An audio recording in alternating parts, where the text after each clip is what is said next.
Let's have a closer look at what happened on track at today's Bahrain pre-season test. Red Bull did some rake work and used Flovis paint on front and rear wing. Very unlike Red Bull was the early separation on the rear wing flap. Additionally, they used foam around the brake disc to see the available volume next to the brake disc.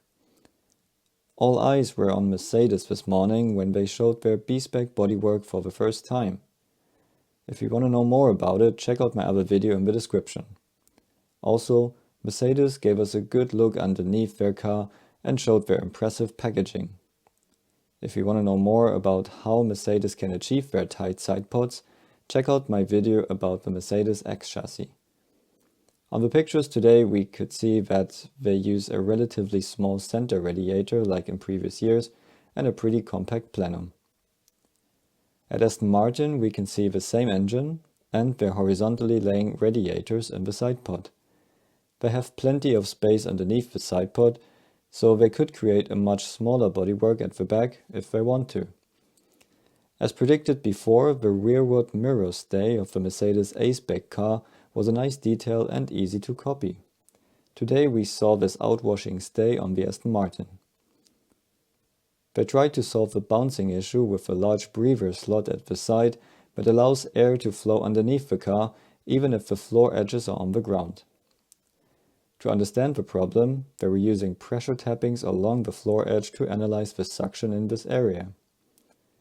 Unfortunately, they lost both of their coke rakes today and caused a red flag.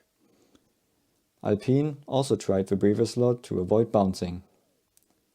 AlphaTauri continued with extensive rake work and drove the fastest time off the track today. Ferrari still didn't fix their open data plug cover and showed us more of their side pod design. We can see the turning vanes on top of the lower part of the radiator, which doesn't block the flow like blanking, but still increases resistance a bit so you get a better velocity distribution on the radiator net. Also nice to see the water tank for the driver behind the seat. Later on, Ferrari used some Flovis on the front wing and we can see the outwash at the sides. McLaren did rake work and used a pretty huge gurney flap with more than 90-degree angle, but they had brake problems and didn't get many laps together today. Alfa Romeo used some funny camera ears on their nose to measure front wing deflection, and we could see the car with the final livery today. Williams tried different louver options and also uses the breather now to avoid bouncing. And after its late arrival, we could see the Haas in its new livery too. So that's it for this test day and see you tomorrow.